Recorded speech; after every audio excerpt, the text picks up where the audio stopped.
आवाज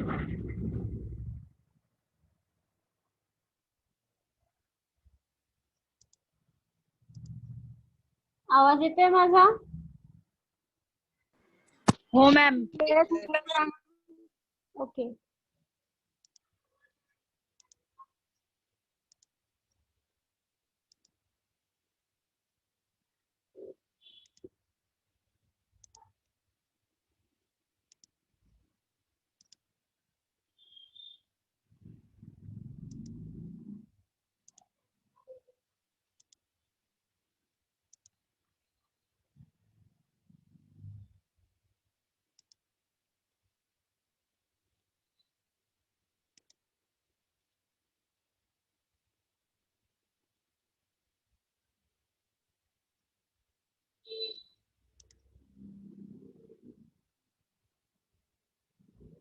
So good afternoon. Since many lectures, we are dealing with environment and health. So today's topic is meteorological environment.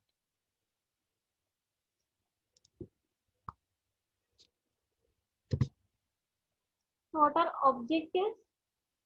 That is to know about various meteorological environment, to know how are they measured, and to know what are their effects on health. So first, what is meteorology?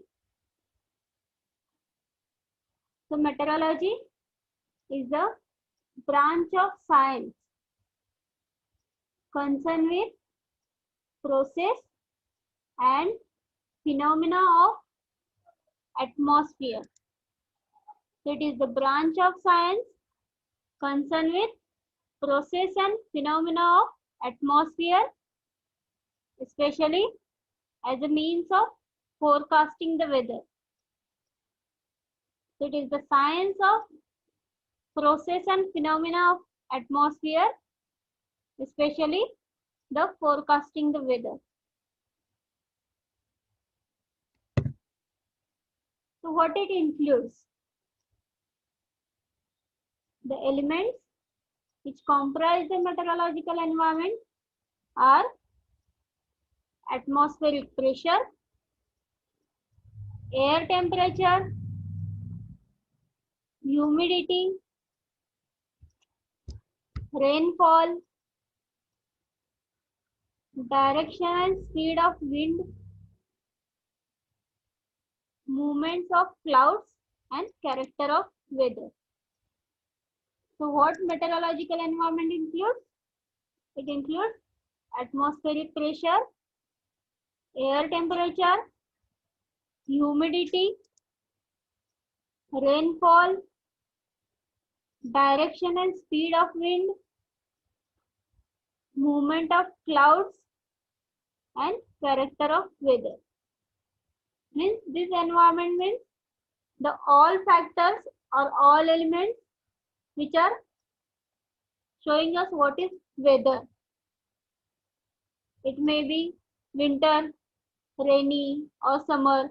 So all are depend on this atmospheric pressure, air temperature, humidity, rainfall.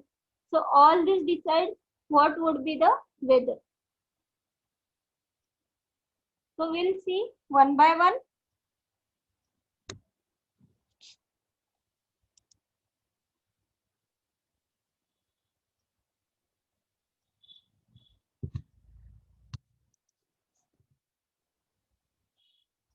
Before that, what is climate?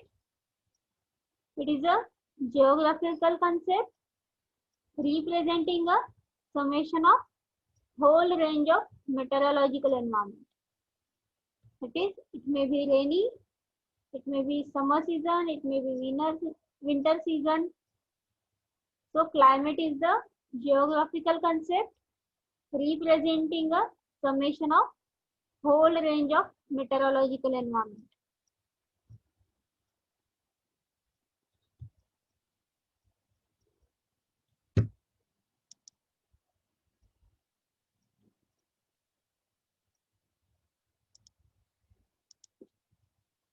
So first one is atmospheric pressure. It is also called as barometric pressure. It is the pressure within the atmosphere of Earth. Atmospheric pressure, it is also called as barometric pressure, and it is the pressure within the atmosphere of Earth.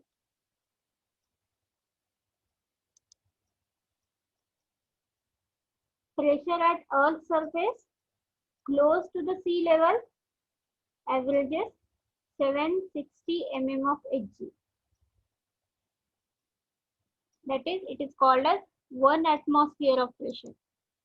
Means 1 atmosphere of pressure is equals to 760 mm of Hg.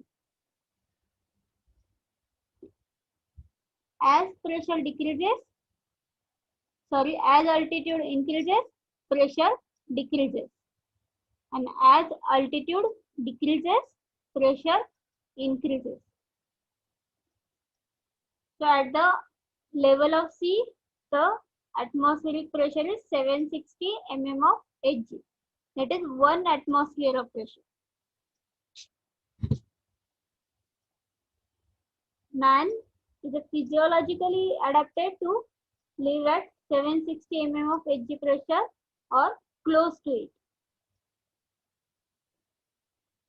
The atmospheric pressure falls as altitude increases and it rises as altitude decreases. Thus, at an altitude of 1 lakh feet above mean sea level, the atmospheric pressure is less than 10 mm of Hg. So as height increases, as altitude increases, the atmospheric pressure decreases. At the height of or at the altitude of 1 lakh feet, the atmospheric pressure is less than 10 mm of Hg. And the pressure increases at a rate of 1 atmosphere for each 33 feet depth below the sea level. What we have seen, as altitude increases, pressure decreases. And as altitude decreases, pressure increases. It is inversely proportional. Inverse ratio. So, as pressure increases at the rate of 1 atmosphere for each 33 feet depth below the sea level. So, how to measure it? The instruments used for measuring atmospheric pressure are known as barometer.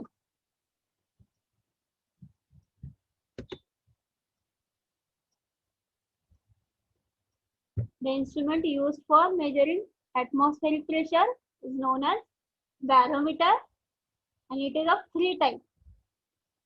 Fortin's barometer, the Q pattern station barometer, and the barograph.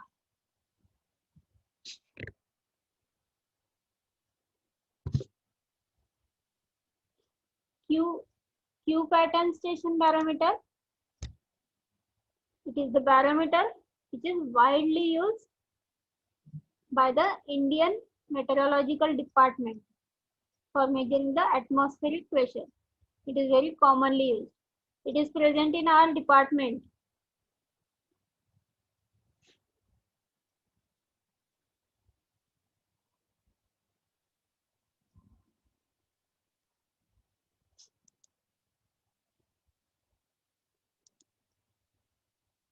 Q pattern station barometer, it is widely used in India.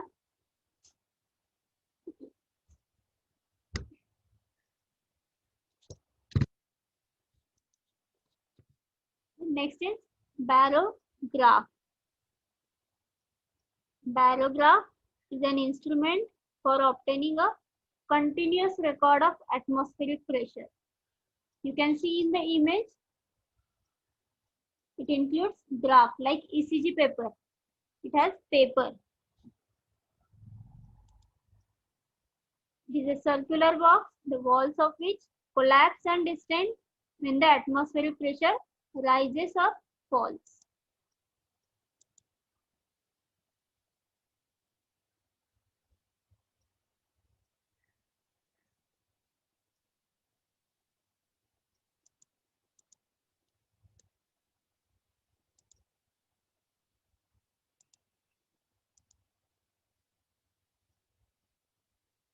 It works like ECG.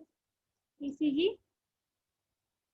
It has a graph which gives continuous record of atmospheric pressure, but it is not more in use. This is also 14th barometer. It is also not used more.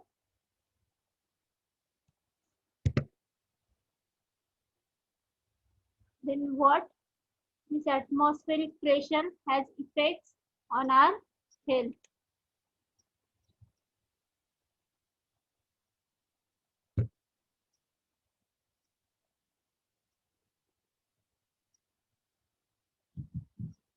So first, high altitude. The air is less dense at higher altitude, and consequently the partial pressure of oxygen is also less.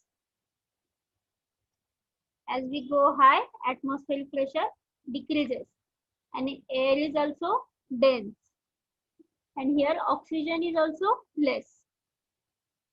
So man cannot survive at an altitude of 25,000 feet without breathing equipment, because air is dense and oxygen is very less at the high altitude. We cannot survive at an altitude of 25,000 feet without breathing equipment.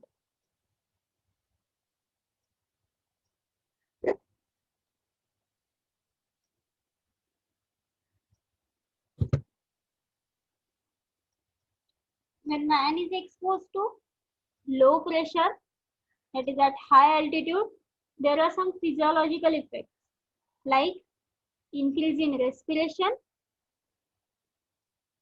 increase in concentration of hemoglobin, and increase in cardiac output. When man is exposed to low pressure at the high altitude, there are some physiological effects in our body. That is increase in respiration, increase in concentration of hemoglobin, and increase in cardiac output. So on that basis, there are two conditions which are described as a result of sudden exposure to high altitude, that are acute mountain sickness and high altitude pulmonary edema. There are two conditions which are described as a result of sudden exposure to high altitude. That is acute mountain sickness, and second one is high altitude pulmonary edema.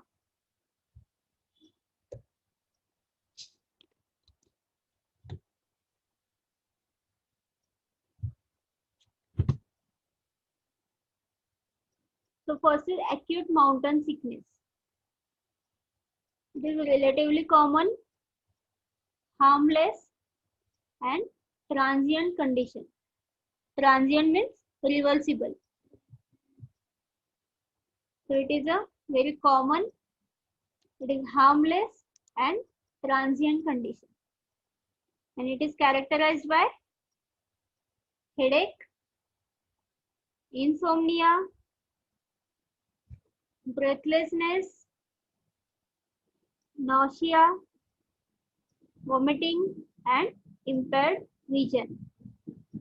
The acute mountain sickness, it is very common, harmless condition and transient condition, means reversible.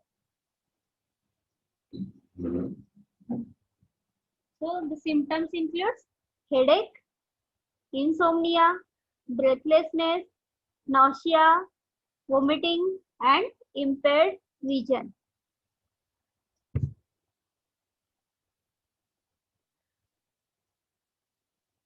So still it has not been conclusively proved whether all these symptoms are due to effect of hypoxia or due to various intricate biochemical and hormonal disturbances in the body.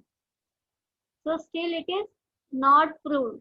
It is not concluded that these are due to effect of hypoxia or due to biochemical or hormonal changes in the body. So still research is going on.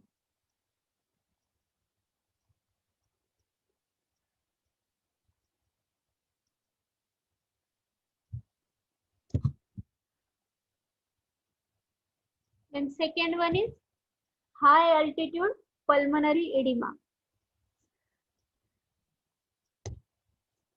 This may be threatened.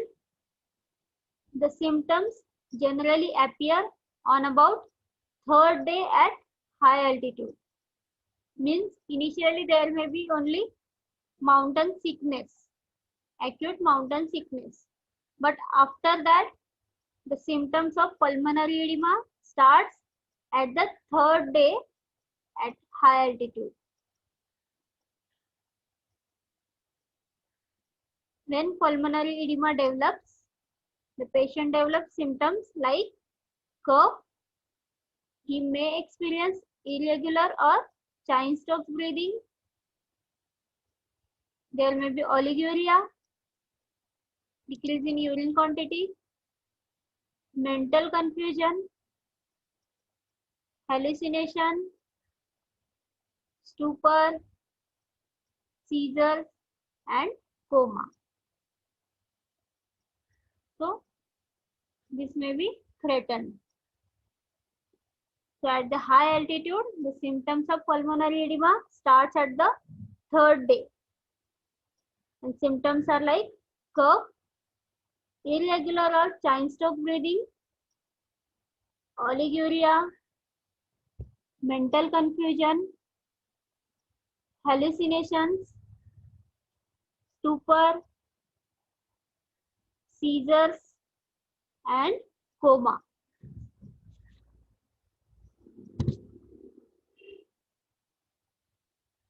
So this condition is rare below 12,000 feet, but if we go more than that, it starts with symptoms of pulmonary edema. And this condition does not respond to antibiotics. The patient should be carried to lower altitude as soon as possible.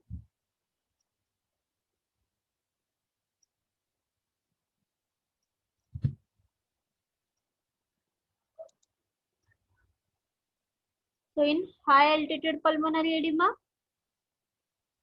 the patient should be carried to a lower altitude as soon as possible.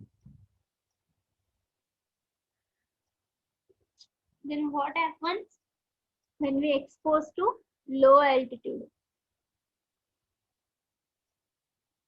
We have seen it is inversely proportional, that is low altitude increase in atmospheric pressure. So the atmospheric pressure increases by 1 atmosphere for every 33 feet depth below the sea level.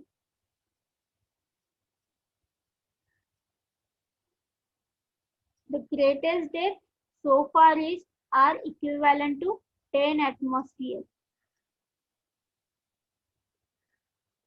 And when man is exposed to high pressure, the gases in the air, namely oxygen, carbon dioxide, and nitrogen, are dissolved in blood and the tissues proportionately to partial pressure of these gases. When man is exposed to high pressure, the gases in the air like oxygen, carbon dioxide, and nitrogen are dissolved in blood and tissues proportionately to the partial pressure of these gases. And suppose initially you have this much of oxygen, nitrogen, and carbon dioxide. At the low altitude, it increases. You can see.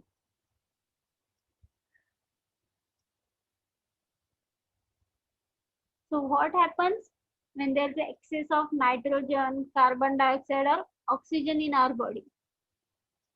So when there is excess concentration of nitrogen, it exerts narcotic action on our body, leading to loss of mental functions and consciousness. So excess of nitrogen in our body leads to narcotic action, which shows loss of mental function and consciousness, loss of consciousness.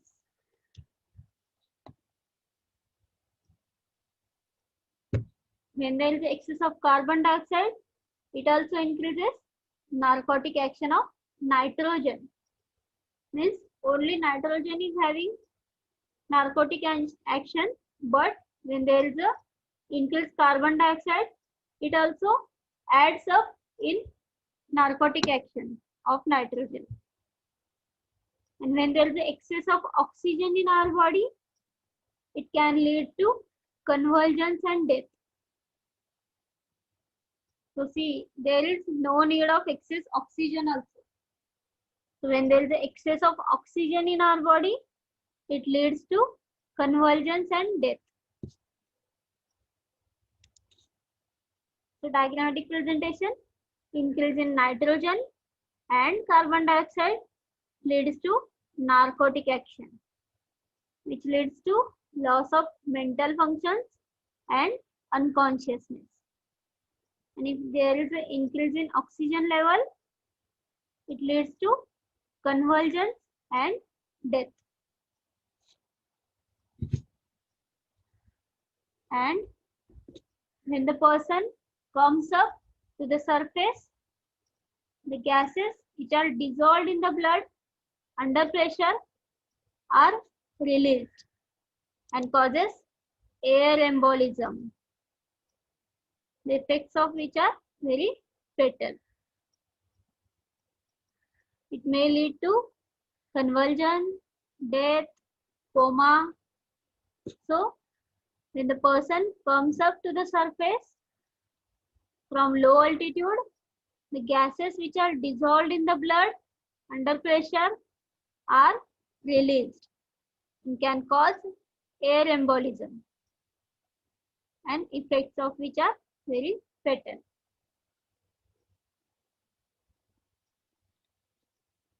So the effects of increased pressure are best observed in a person working in diving bells and working in compressed air chambers. And it is called as Sessions disease. So the effects of increased pressure are best observed in a person working in diving bells and in compressed air chambers. And that disease is called as Sessions disease.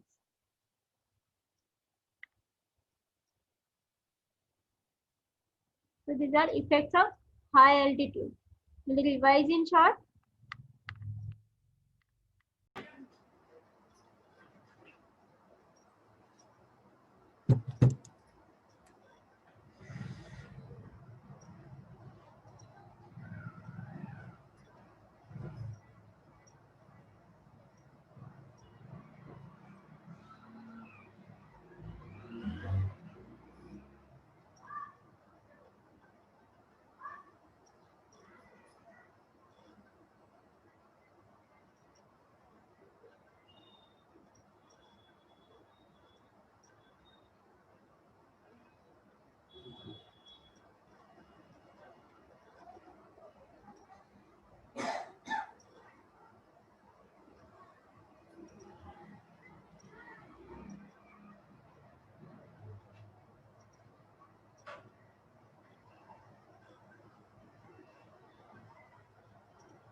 आवाज येतोय माझा? हो ma'am. Okay.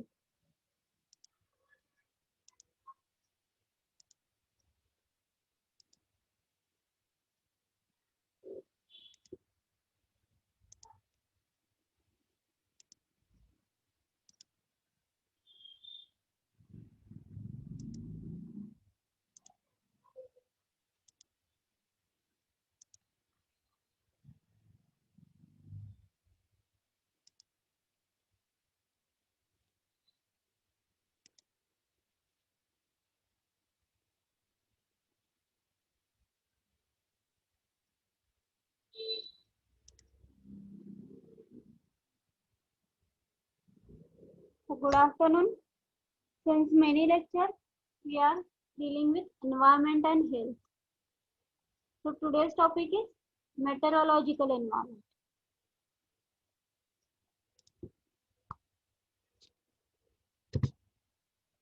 So what are objectives? That is to know about various meteorological environment, to know how are they measured, and to know what are their effects on health. So first, what is meteorology?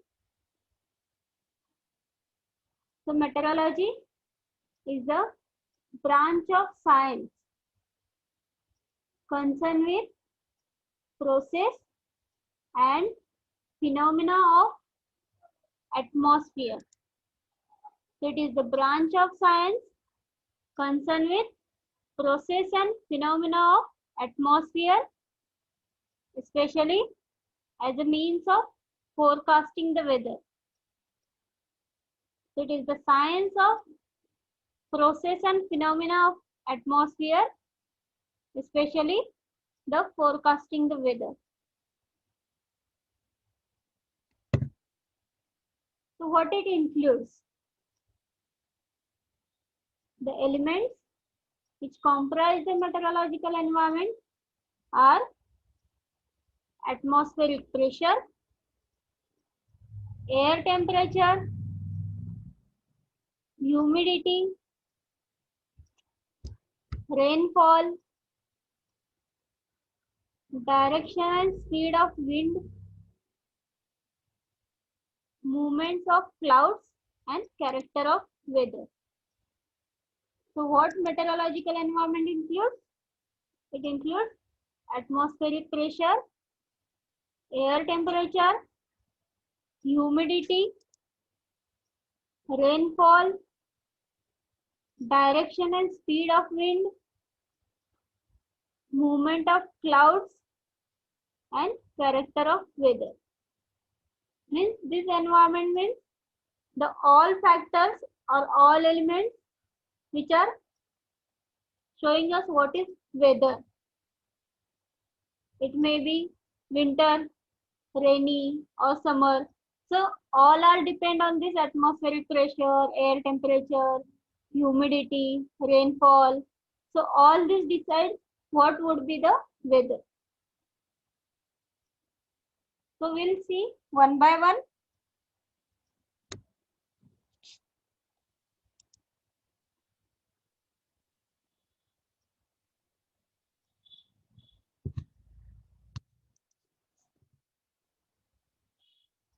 Before that, what is climate? It is a geographical concept representing a summation of whole range of meteorological environment. That is, it may be rainy, it may be summer season, it may be winter season. So climate is the geographical concept representing a summation of whole range of meteorological environment.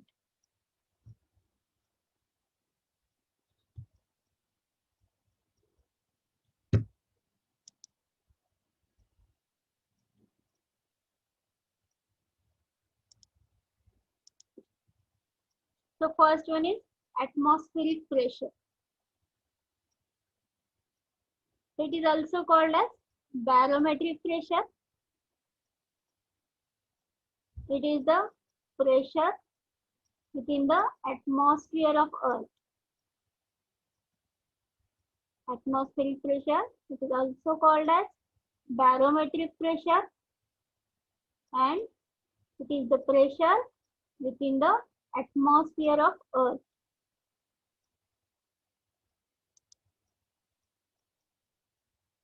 Pressure at Earth's surface close to the sea level averages 760 mm of Hg. That is, it is called as 1 atmosphere of pressure. Means 1 atmosphere of pressure is equals to 760 mm of Hg. As pressure decreases, as altitude increases, pressure decreases. And as altitude decreases, pressure increases. So at the level of sea, the atmospheric pressure is 760 mm of Hg. That is 1 atmosphere of pressure. Man is physiologically adapted to live at 760 mm of Hg pressure or close to it. The atmospheric pressure falls as altitude increases and it rises as altitude decreases. Thus, at an altitude of 1 lakh feet above mean sea level, the atmospheric pressure is less than 10 mm of Hg. So as height increases, as altitude increases, the atmospheric pressure decreases. At the height of or at the altitude of 1 lakh feet, the atmospheric pressure is less than 10 mm of Hg.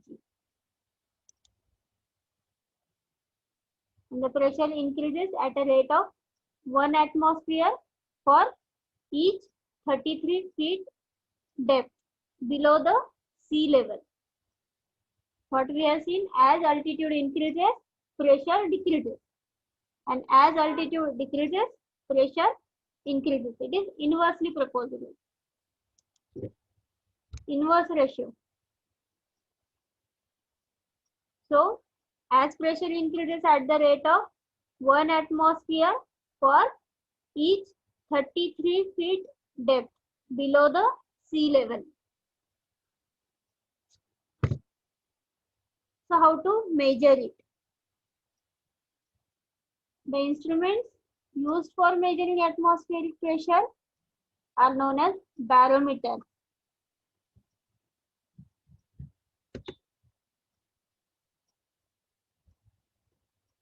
The instrument used for measuring atmospheric pressure is known as barometer, and it is of 3 types.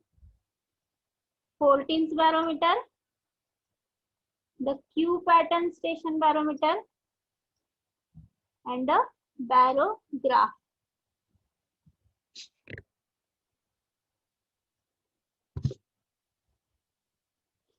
Q pattern station barometer,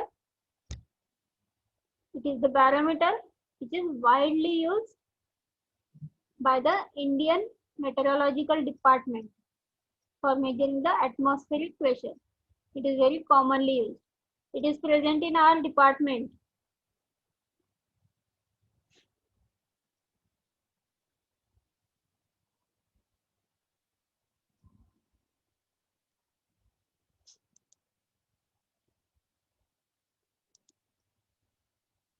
Q pattern station barometer, it is widely used in India.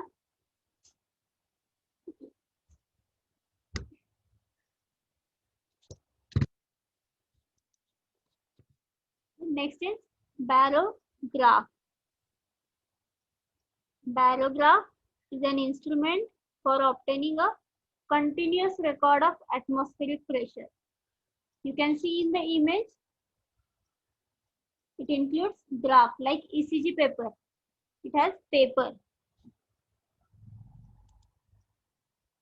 It is a circular box, the walls of which collapse and distend when the atmospheric pressure rises or falls.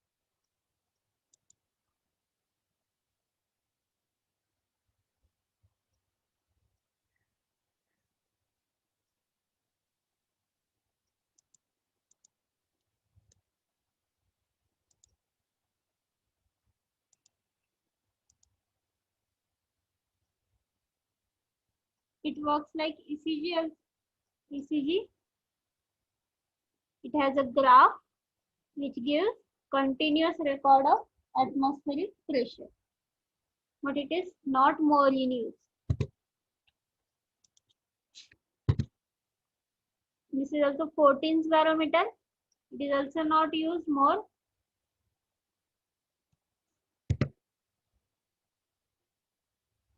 Then what? This atmospheric pressure has effects on our health.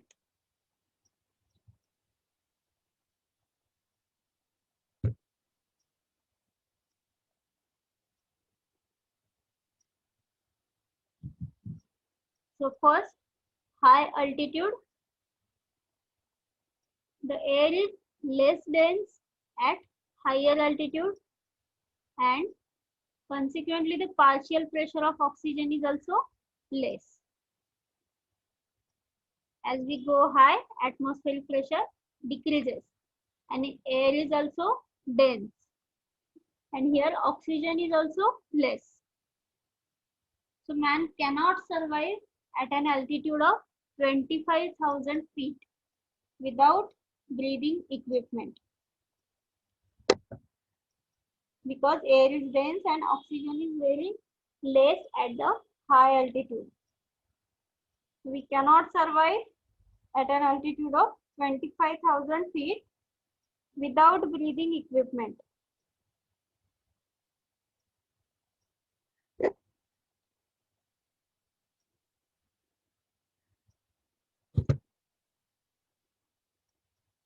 When man is exposed to low pressure, that is at high altitude, there are some physiological effects like increase in respiration, increase in concentration of hemoglobin, and increase in cardiac output. When man is exposed to low pressure at the high altitude, there are some physiological effects in our body. That is increase in respiration, increase in concentration of hemoglobin, and increase in cardiac output. So on that basis, there are two conditions which are described as a result of sudden exposure to high altitude, that are acute mountain sickness and high altitude pulmonary edema. There are two conditions which are described as a result of sudden exposure to high altitude. That is acute mountain sickness, and second one is high altitude pulmonary edema.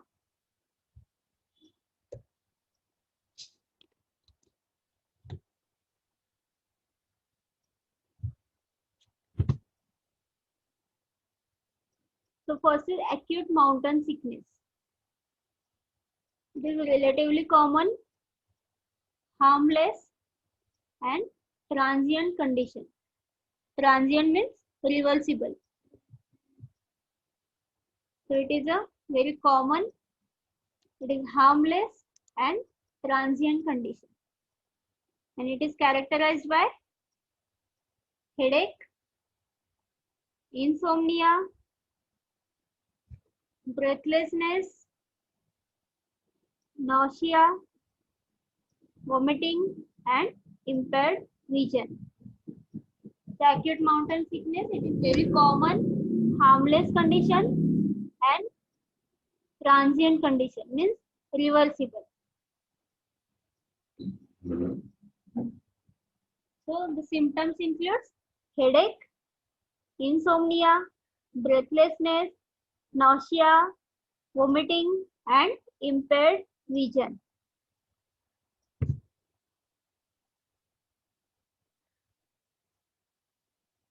So still it has not been conclusively proved whether all these symptoms are due to effect of hypoxia or due to various intricate biochemical and hormonal disturbances in the body.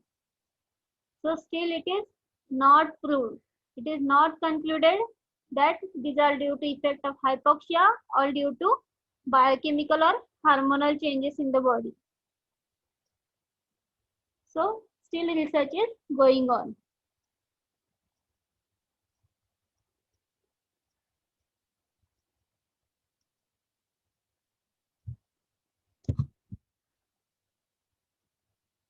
And second one is high altitude pulmonary edema. This may be threatened. The symptoms generally appear on about third day at high altitude. Means initially there may be only mountain sickness, acute mountain sickness. But after that, the symptoms of pulmonary edema starts at the third day at high altitude. When pulmonary edema develops, the patient develops symptoms like cough. He may experience irregular or chain-stokes breathing. There may be oliguria, decrease in urine quantity, mental confusion, hallucination, stupor, seizures, and coma. So, this may be threatened. So, at the high altitude, the symptoms of pulmonary edema starts at the third day. And symptoms are like cough, irregular or chain-stokes breathing, oliguria, mental confusion, hallucinations, stupor, seizures, and coma.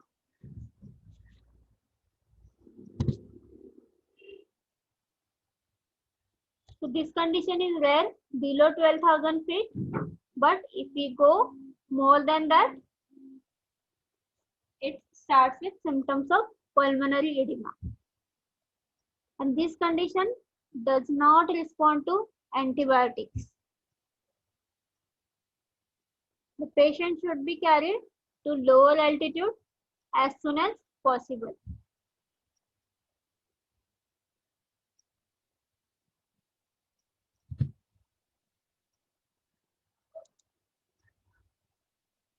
So in high altitude pulmonary edema, the patient should be carried to a lower altitude as soon as possible. Then what happens when we expose to low altitude? We have seen it is inversely proportional, that is low altitude increase in atmospheric pressure. So the atmospheric pressure increases by 1 atmosphere for every 33 feet depth below the sea level.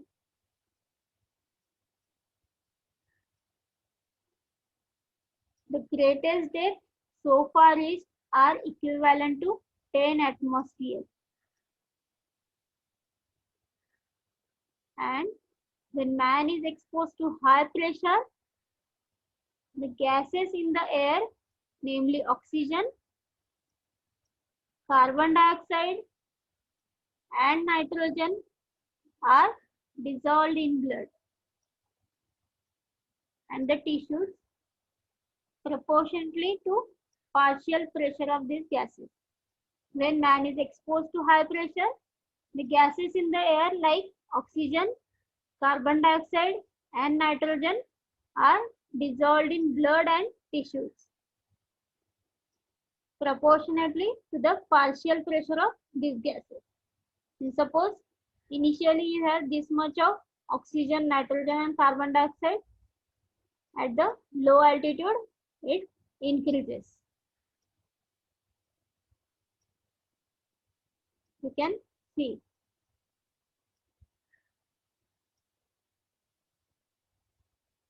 So what happens when there is an excess of nitrogen, carbon dioxide, or oxygen in our body? So When there is a excess concentration of nitrogen, it exerts narcotic action on our body, leading to loss of mental functions and consciousness.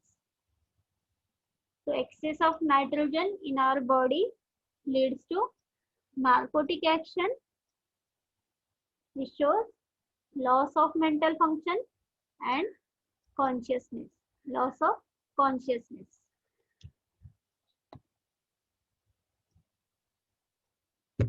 When there is excess of carbon dioxide, it also increases narcotic action of nitrogen. Means only nitrogen is having narcotic action, but when there is a increased carbon dioxide, it also adds up in narcotic action of nitrogen. And when there is excess of oxygen in our body, it can lead to convulsions and death. So see, there is no need of excess oxygen also. So when there is excess of oxygen in our body, it leads to convulsions and death. So diagrammatic presentation, increase in nitrogen and carbon dioxide leads to narcotic action, which leads to loss of mental functions and unconsciousness. And if there is an increase in oxygen level, it leads to convulsions and death. And when the person comes up to the surface, the gases which are dissolved in the blood under pressure are released and causes air embolism, the effects of which are very fatal. It may lead to convulsion, death, coma. So when the person comes up to the surface from low altitude, the gases which are dissolved in the blood under pressure are released and can cause air embolism, and effects of which are very fatal.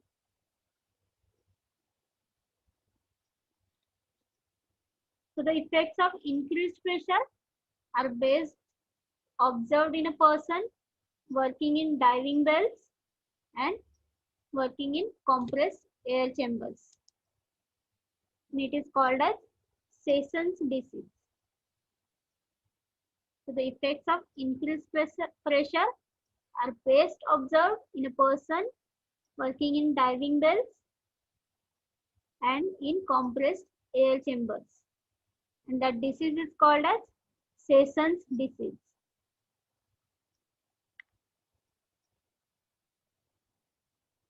So these are effects of high altitude.